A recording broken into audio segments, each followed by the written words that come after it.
Have you all heard about that new film they call Dajjal? Dajjal. So they've hijacked the word from us and they made a film out of it, Dajjal. The word Dajjal in Arabic means the deceiver. And there is a difference between saying something is deceptive and something is a lie.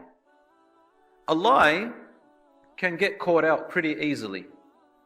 Or in a little while you can defragment it, you can find that person is a liar. But when you say that something is deceptive, then deceptive means that it's mixed with the truth. You got truth and false. And you start mixing it, you start manipulating people to make them think that something is real, but it's not. It's really a fake thing.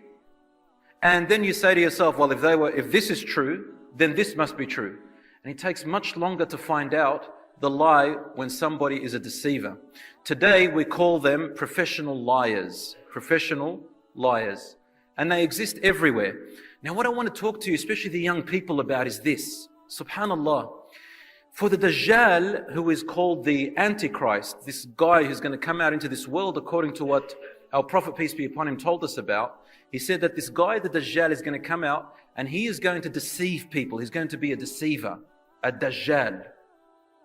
And what he's going to tell people first is that he's going to tell people that I am Jesus Christ, the son of Mary, the real Messiah. But what he's going to be doing is that he's going to be lying about it. But you see, he's going to mix that with a little bit of truth. He's going to tell them that I am Masih. And the Prophet, peace be upon him, did call him a Masih. And Masih really means that he's got his eye, which he cannot see with, the right eye especially. It'll be mamsuha, as the Prophet ﷺ said, mamsuhul ayn, which means that his right eye will be, he can't see from it. And his left eye is also deformed, but that he can see from it. And he will call himself Masih. He's not really lying, but he's manipulating you. He's trying to deceive you. And he's got these things which God gave him that he calls miracles. And he gets the jinns to work for him and he tells them, I can bring your parents to life.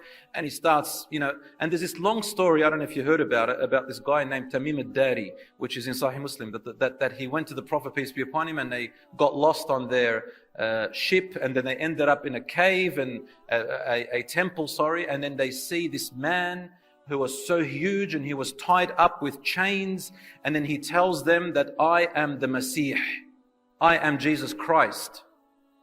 And then he says, has a man come up and said that he is a prophet and he's from the Arabs, and his people kicked him out of his home and they fought him and he was victorious? And they say, yes, his name is Muhammad. And he says, you should follow him. You should follow this man. So he's telling the truth, but at the same time he's telling lies.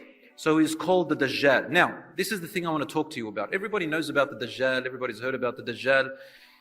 What I want to say to you is this. Before the Dajjal can come out, there has to be a preparation, an introduction. The stage has to be set for him. A world full of fakeness, a world full of deception, a world full of, if you like, FRGs, fake religious guys and girls, a world full of fake media, fake social media. Things appear different to what they really are in reality. People think in a fantasy world and make things that are fantasia world look as if they are real. Liars look like they're telling the truth, and the truthful people look like they're actually lying. That's what they think. What's been shown to us a long time ago used to be bad or abnormal or wrong. Now it's become normal, right. And anybody who opposes it, they're the ones who look crazy. Do you know what I'm talking about? We live in a world of fakeness right now. And Allah subhanahu wa ta'ala has mercy, may Allah have mercy on whoever is saved from it. A little while ago, for example, I want the young people to listen. I'm actually a teacher and I got students. We always talk about these things all the time. What are we talking about? Things that in my days, they used to be outrageous. Today, they're very normal. One thing, for example, students ask me a question. Can I have a girlfriend? Can I have a boyfriend? does Islam allow it? And I'm thinking to myself, isn't this meant to be so obvious that you can't really, there's no such thing as boyfriend and girlfriend outside of marriage. But they ask about it sincerely, really thinking there's nothing wrong with it. What's the problem with having a boyfriend and girlfriend? What's wrong with that? Nothing wrong. Everybody does it. What used to be wrong, and I'm even talking about the non-Muslims. In the 1950s, it was very normal to say that I won't, be with a guy or a girl until we're actually married. Non-Muslims used to say that. And then slowly as time went on, it became normal. And I'll tell you this story, maybe you've heard it before. My little brother, he used to be in kindergarten in, what's it called again here? What do you call kindergarten? Nursery. So he used to go to the nursery, and he was about 4 years old. I came to pick him up, and he says, wait, I need to see Jessica. Now, I gave him my Lebo thing. Lebo is what we do. We smack across the head and we go, Jahash, come over here. So, Jahash means donkey, by the way. So we said, come here. And I used to put him on my bike, dink him on my bike, and we used to go home. And then he goes to me, I need to see Jessica. So who's Jessica? He goes looking for Jessica, starts carrying her and kisses her right on the lips. Four-year-old little brat, I go to him, what are you doing? He goes, that's my girlfriend. I go to him, who taught you that's your girlfriend? He goes, today we sat and the teacher goes, okay, all the boys are going to have girlfriends now. So you is this person. You and my little brother, Jessica. She's your girlfriend. They don't know what it means.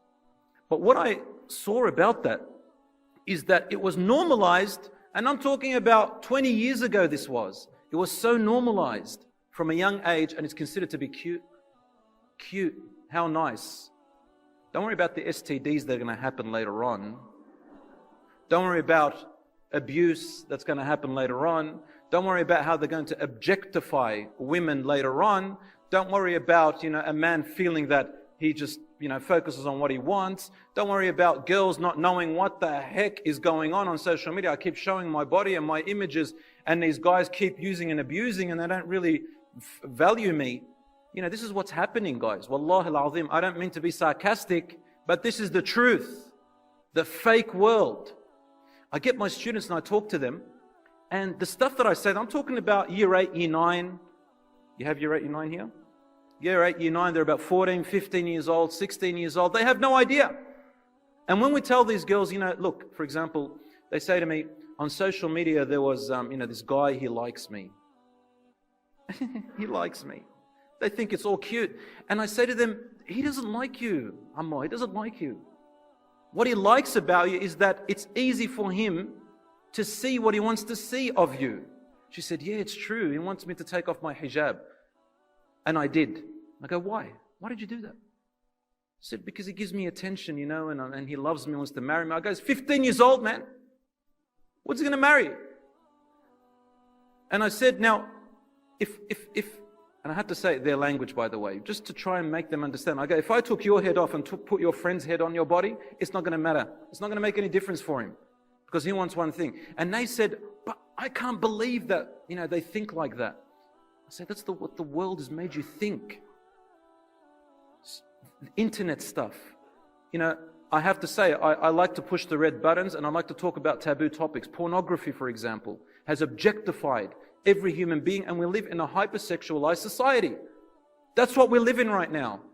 And now we need to address these issues when a long time ago they were abnormal. Now they're so normal. You're crazy if you say that you want to get married. That's what the world we live in now. But girlfriend, boyfriend, that's fine. It's become so normalized. Brothers and sisters, that's just something very small. There are other matters that have become so normal that in the past, for thousands and thousands of years, they were wrong. And I fear for this new generation, if they are not aware of what brainwashing is happening to their brains, what we call it classical conditioning. I'll give you another example. Social media today, you all agree that it's fake, right? Fake. You look at a person, let's say a brother wants to know a sister, or a sister wants to get married to a brother. The first place they go on is Facebook. All right, that's fine. But you know what? It only tells you about 20% about your life. This is what experts say. But they believe it. And everybody shows their highlights. on social media. And everybody thinks that everybody's living the life except me. I'm missing out. And that's why we have so much depression, anxiety, post-traumatic stress disorders and all that. Because our expectations are right up here, but it doesn't even exist. So when people, for example, get married, they have these high expectations from what they've seen on social media over and over and over again. And then they feel that they've been betrayed, so they end up in divorce. And they feel that they have been betrayed and hurt.